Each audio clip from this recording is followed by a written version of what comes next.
Live from the Icebox Studio in Montgomeryville, Pennsylvania, it's the Bill and Corey Show. I'm Bill. And I'm Corey. Welcome back to another episode of the Bill and Corey Show. This is going to be a good one. We got lots of props here. We have a little pile on the other side. Yeah, well, yeah. So this is your weekly dose of specialty gas tech support improv. Mm-hmm. Improv is the correct word.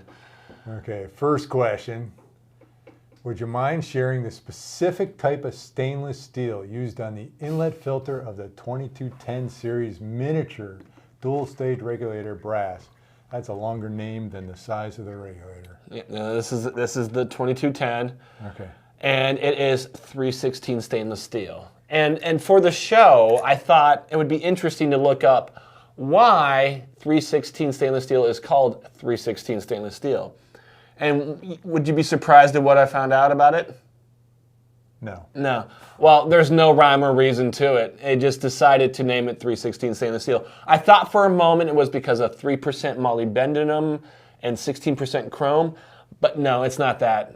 There's just no rhyme or reason, okay. So it just is what it is. So 316 stainless steel. Oh, there's another question for this too. What is the other question? Tied with this, separate customer. What is the interstage pressure?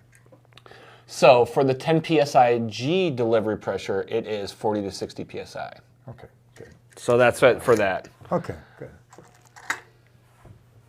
Okay, here we go. Here's our fire truck question. Oh, yes.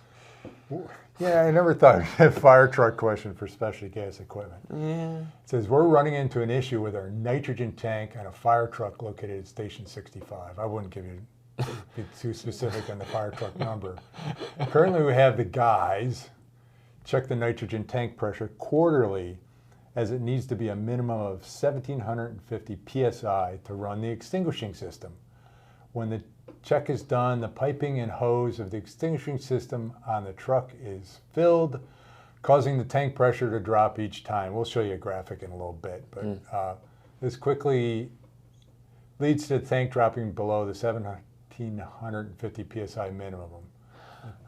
Bill, I think I can help. Hold on, I think I can help out on this. I once thought about joining the volunteer fire department, so I think I'm like half a firefighter, and luckily, I have the gear from home,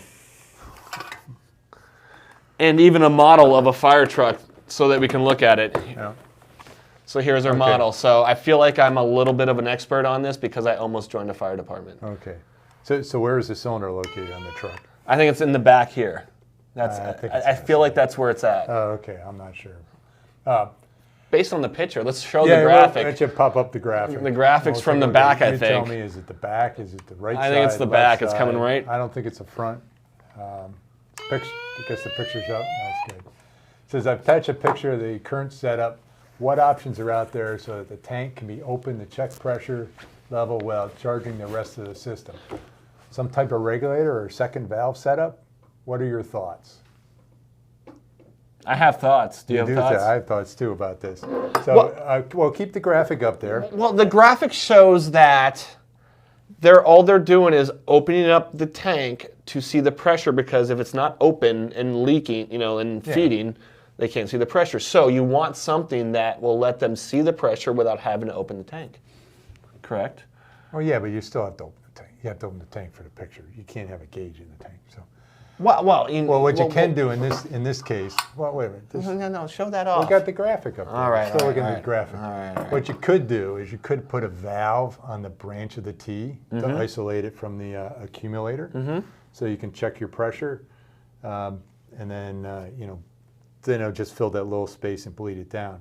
What's important though when you're picking a valve out is you need to know that it's you got to make sure it's pressure rated, and in this case it's a CGA 580 on the tank, so you need to have whatever valve you have. Because it's nitrogen, right? Nitrogen, yeah. So it's rated to 3,000 PSI, so you just can't go to the hardware store and pick out a valve. Oh no. Yeah, Ace Hardware does not have that. I've been there many times. Yeah, you don't want to get a valve from there. You got to make sure it's pressure rated for it, and in this case it's inert gas, so it's not to worry about. Yeah, you just have to make sure it's compatible with your system. So you can take the graphic down, and then we'll show one of our solutions. So you could put a valve on the outlet, any type of diaphragm valve. And flow rate's important. Or we've got, this is a standard product, is our 52A series valve. It's a pack stem needle valve. It's for flow control. And we'll have this is a CJ 580 right there, so you can attach it to your cylinder. And we can reconfigure it to anything you want. So it's got a gauge on there. We have it set up so when it's on the cylinder, it's for regular standing up cylinders. You can see the pressure on it. Now this valve has a C sub V of 0.35, I think. Yep. And then, so that's going to give you a really decent flow rate on there. Because you don't want to have a valve that's going to choke your flow to whatever your system is. Because that'd be another problem. This is a nickel-plated body, and it's got nickel-plated brass, and the valve has stainless steel stem on it. So it's great. It's intended to help control the flow out of your cylinder. It's not going to regulate the pressure, but they could do something like this. You know, have the valve closed and still see what the pressure is in the cylinder. Then you can see the pressure. You can turn the gauge. Well, you know, we within configure reason. it that way. We configure it a certain way. Yes. I'm just loosening the pipe thread, turning the gauge. That's a bad idea. And then it'll leak. It'll totally leak. Why are we losing pressure on our? Yes. So we would obviously tighten this in and leak check it before we send it to you. Wow. So that's our. As an almost firefighter, I approve. Okay. Anything else to add about the whole fire truck thing? No. Okay, just good. This good model. That's pretty nice. That's we use that to make sure. Better bring it home. The kids will get up. Oh yes. Well, don't ask me why I have the fireman costume. Okay. It's got little kids. Next question's on the 3810 series regulator. Oh yes. And it'd be this one right here. Oh yes, this little guy. This question's for you. Can a 3811, that's a 15 psi delivery pressure dual stage regulator, go to 20 psi? Well, I'll have you know, I went to Price is Right training, and I know now that this is the inlet and this is the outlet. So, can it do that? Yes, it can do that. However, will it do that? Depends on the regulator. So when we test these regulators, we want to make sure that it at least goes to 15 PSIG as a minimum. That's a static pressure. It's a static pressure. But we only go to, but we don't want to go anywhere over 22 PSI maximum. So if we get a regulator and when we test it, if it's 15 as a minimum and then a 19 as a maximum, that passes our thing, but that doesn't go up to the 20 PSIG. Right. So if you want to make sure that a 3811A can go up to 20 PSIG, you would have to do a -S and just request it and be like, hey, can we make sure that it goes above 15 PSI maximum and up to the 22 PSI or 20 PSI maximum, and then we can do that. It's a little adjustment on here. But not all regulator, like you couldn't adjust this regulator to 100 PSIG. Correct. So I don't want to give the false notion that we can just do that with a regulator and make it any PSI, but no, you can't. So within reason. The regulators are pretty much the same. It's just the spring. Mm-hmm. It's going to change your resolution on your dialing in. In this case, we have a 30 PSI delivery pressure gauge on this side. So you don't want to go above 30 PSI at all anyways. PSI, then you break your gauge. So the gauge is becoming the limiting factor in that case then. Yeah. Okay, great. And we got another, actually we have another 3810A regulator, but a different style. This is, can you advise if we are, I'm sorry, this is kind of a different question. Can you advise why we are not able to offer a CGA 705 for our 3810A regulator? This would be for 500 ppm ammonia and balance argon. Could have done like a pirate. Yeah, must be a pirate. Okay, well, this you can actually put a CGA 705 on a 3810A regulator. We just don't, but this is specifically about our website though, because we don't show it on there. Right. Now, our website, we put the common CGAs for that regulator on there. The popular ones. We support the popular people. Yeah, well, we can install a lot of them on there. But for instance, like if you had a corrosive service regulator, we only put corrosive service CGAs on there. We don't want people getting, oh, gee, a Monell regulator. I can get it with a 580. I'll get that one and spend a lot of money, and it's not going to do any better for you. No, but it'll help our bottom line. That, well, that's all right. So, yeah, CJ 705 is for pure ammonia and for ammonia mixes. And for pure ammonia, it's got a vapor pressure 114 at room temperature. So you're kind of kidding yourself if you need dual stage regulator. Because the first stage is 350 PSI, so you really just need a single stage regulator for ammonia. So we don't offer that. Now, Corey, you brought up the other day about, why don't we just put everyone up there on the website? Yeah.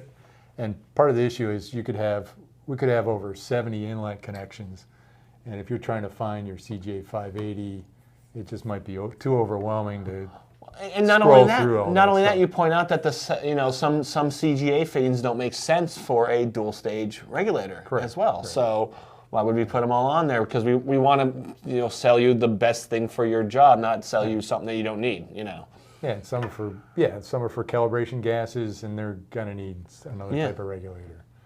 And yeah, there's many gases that are way below the dual stage pressure. We still get people by it. Yeah. But we do have very popular. We do have a special dual stage regulator for ammonia, and some people insist on it. But the inner stage is set at 100 really or low. something. Yeah, it's really low. Okay. And some people swear on it, say it's great. People like it, I guess. People like it. Yeah, it's for a specific customer, and then we branched it out for other people. Okay. But it's not this regular. What is that number? Do you know off the top of your head? No, I don't have that number. Oh, man. You caught me on that one. Oof. Well, just go to store.mathesongas.com, and it'll be on there. Yeah, it's a special regulator for ammonia service. So, yeah. So you got me on that improv question. It's the fun of improv. You don't always get them right. Oh, we don't have no questions popped up. No, come on now. You don't want to do that last question? Oh, that's a fun one. PSI one? Okay, I like that question. Okay, this is one from Sujin. Maybe you can educate me about the difference between PSI and PSIG. Well, one letter. But no, it's yes. The G is the difference. Thank you and goodbye.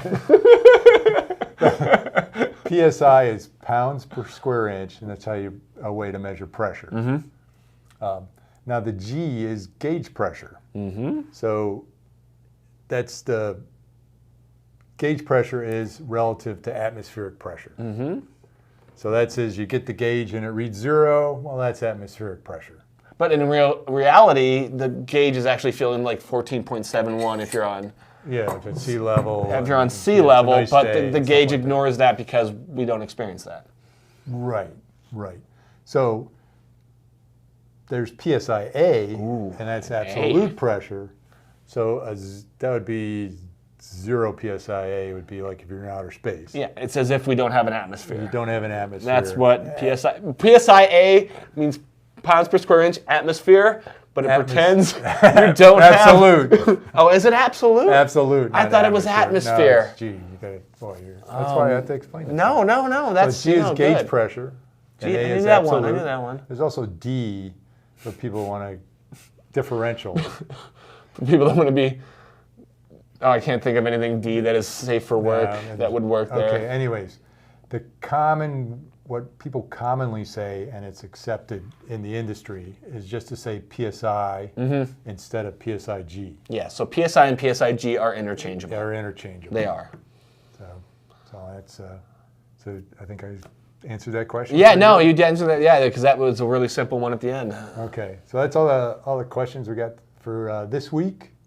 Tune in next week at 10 a.m. for another edition of the Bill and Corey Show. Set your VCRs.